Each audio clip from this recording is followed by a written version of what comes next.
What's up, everyone? Welcome to the Tell Me More podcast presented by Major League Success.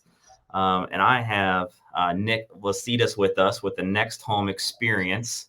Nick, I got your last name right.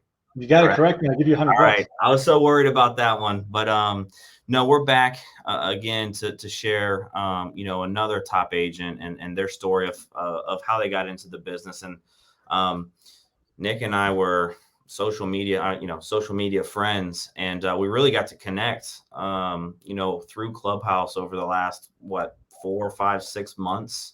Yeah. Something along those lines. And I got to hear a little bit of his story one time on a call that we were doing. And, I wanted to get him on because I think there's a lot of entrepreneurs and people that can relate to your story. So Nick, thanks for coming on and sharing your journey with us.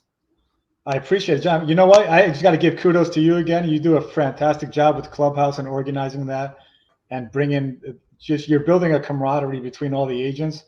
And I tell everyone this, I go, you know what? I think we're all colleagues. I think, and we're not we're competent. There is no competition really. There's an abundance of homes for everyone to sell, right? To make a lot of money.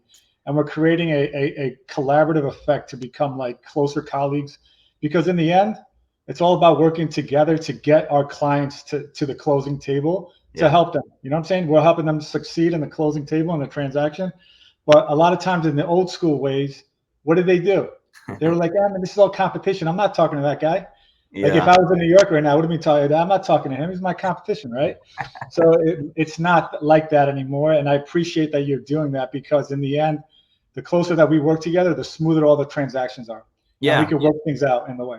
Yeah, I mean, for sure, it's one of those things where, I don't know, I had an aha moment maybe 5-ish years ago where, I was just looking at like our team numbers of what we did, and I was like, I just wonder how that stacks up to like when I got into the business in 2011, right? We're coming out of that the bad time of the market. I mean, it still wasn't great, and it wasn't terrible, but I went back to 2011 to see how many home sales there were at that time, because that would have been the worst market of my career. Yeah. And in Columbus and Central Ohio, there's still 20,000 homes that sold. And I think when I pulled that number, I forget what year it was, 2018, 2017, somewhere in there.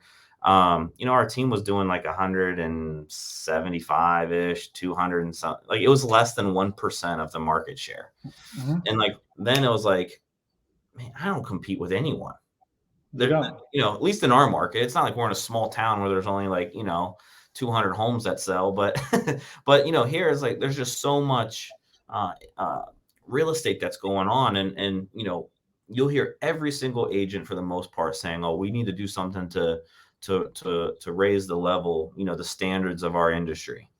And part of this podcast, part of what I want to do, and is find like-minded people, real estate agents, real estate professionals that actually want to help raise that standard. And the only way to do it, in my opinion, is agents helping agents, sharing, what they're doing and guiding, other agents to help them hit the success that they're looking to hit. Show me your net worth, right? And I'll show you your net worth, right? You're the average of the 5 people you hang out with. And I think that when you start hanging out with people that are successful, and I think that's the thing, you start becoming more successful yourself. It's like you learn through osmosis, man. I tell everyone that I preach it to my kids. I said, it's not about me being the best parent. It's about who you hang out with.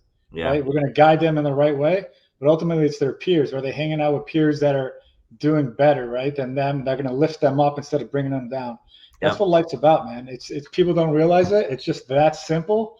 And it's just being around good people. And I tell people this, I was like, we're not in the real estate business. Everything that we do is it's the human business, right? It's a human interaction. Without the other person on the other end, you can't do anything. You cannot do it. You can't sell. You can't make a computer. You can't work on a computer. Someone built the computer through someone's mind, right? A thought created it. So a thought creates everything. And it's the other human that you're interacting with that's going to pay you, right? Or whoever. So everything comes from a human to human interaction. If people just realize that, it's all about helping somebody, helping the other person to get what they need. That's simple. And life is that. If people just look at it that way, and they're like, you know what? dude, I'm like, that's pretty simple. If you keep it that simple, like I tell you, keep it simple, stupid. That is my whole theory of life. Is just go help other people. Yeah. Do exactly what you would want them to do for you, right? Yeah. That's it. And I'm like, that is it, dude. I'm like, you know what? That's that simple. Like, well, no, I'm like, that's it. How would you want to be treated in that situation? How would you want? What would you like? What type of service would you like? Would you like to be treated like royalty? Hell yeah, it would be. Treat them like royalty, man. That's what you got to do, man. People are people. You got to make them feel good. And it's just connecting with them on a deeper level and build those relationships. Your business will grow naturally just by doing that. But obviously, you got to be skilled in your craft. Right. And so what you do is you practice your craft, you script, you know, you do role play and all that stuff, you train. And I think a lot of people don't realize that this is a profession and you have to, yes, you have to practice your skill set. But ultimately, it's all about if you have a great skill set, but you suck with people, you're not gonna do that well, right? Yeah. So there's a balance between both. But you also need to practice your skill set. Or you're gonna be you're gonna have some inconsistencies in your business, right? Mm-hmm. If you're good at one and not so great, for sure.